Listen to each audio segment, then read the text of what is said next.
నమస్తే బాబు, ఎలా ఉంది కూటమి ప్రభుత్వం? గతంలో జగన్మోహన్ రెడ్డి గారు ఉన్నప్పుడు ఎలా ఉంది, ఇప్పుడు ఎలా ఉంది? ఎలా ఉండడం అంతా బాగా ఉన్నాయి కానీ కొన్ని కొన్ని చేయలేకపోతున్నారు. చేస్తామంటున్నారు, మరి ఏం చేస్తారో ఏమీ లేదు. ఎవడో ఆపత్తులు అనేవాడు ఎవడు మాట అనేవాడు లేదు. ఒకప్పుడు ఎలా ఉండేది? అప్పుడు అంటే బాగానే ఉండేది కానీ అప్పుడు బాగా ఇదైంది. ఇప్పుడు ఇంకా కొద్ది పర్లేదు, అప్పుడు మీద కొద్దిగా ఏంటి రైతులు యూరియా దొరకట్లేదని రోడ్డు మీద దొరుకుతులేదు. అవును, అంటే కరువు లేదంటున్నారు కానీ వెళ్ళిపోతుంది ఎటువటు షాపుల్లో ఎటువటు. వ్యాపారస్తులు ఎక్స్పోజెంట్ అమ్ముకుంటున్నారు ఎక్కువ రేట్లు. రైతులు దొరకట్లా, రైతులు దొరుకుతుంది. మరి యూరియా వాడితే క్యాన్సర్ వస్తా అంటున్నాడు చంద్రబాబు నాయుడు గారు. నీరు వస్తే క్యాన్సర్ వాడాలంటే మరి ఏమి వాడతారు? మరి చాలకు ఉరిచాలకు ఏం వాడాలి?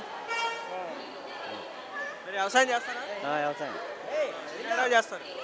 నేను ఒక 5 ఎకరాలు చేస్తున్నాను. ఎప్పటి నుంచి చేస్తున్నారు బాబాయ్? నేను కనీసం 30 సంవత్సరాలు చేస్తున్నాను.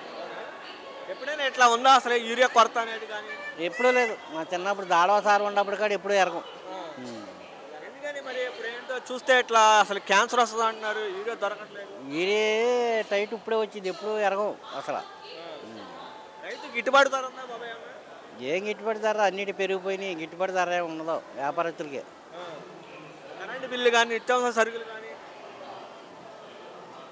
ఏమి నిత్యావసర సరుకులు అంటే అన్నిటికీ పెరిగిపోతున్నాయి కదా. కరెంట్ అంటే తగ్గిస్తామంటున్నారు కదా, ఎప్పుడు తగ్గుతారు? ఏమైనా వస్తున్నాయి మీకు పథకాలు? ఏమైనా మీకు వచ్చాయా? మాకు వచ్చేలేవు అమ్మాయి.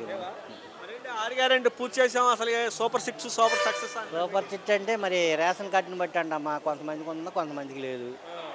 ఏదో 100లో 50 మందికి ఇచ్చి 100 మందికి ఇచ్చామని చెప్పుకుంటున్నారు అంతే. అందరికి రావట్లా. జగన్ గారు ఉన్నప్పుడు వాలంటీర్లు కానీ వాళ్ళందరూ సచివాలయం కానీ వచ్చేవాళ్ళు, ఇప్పుడు ఉన్నారా? ఇప్పుడు వాలంటీర్ లేదమ్మా. వాలంటీర్ లేరు. సచివాలయం ఉన్నాయి కానీ వాలంటీర్ లేరు.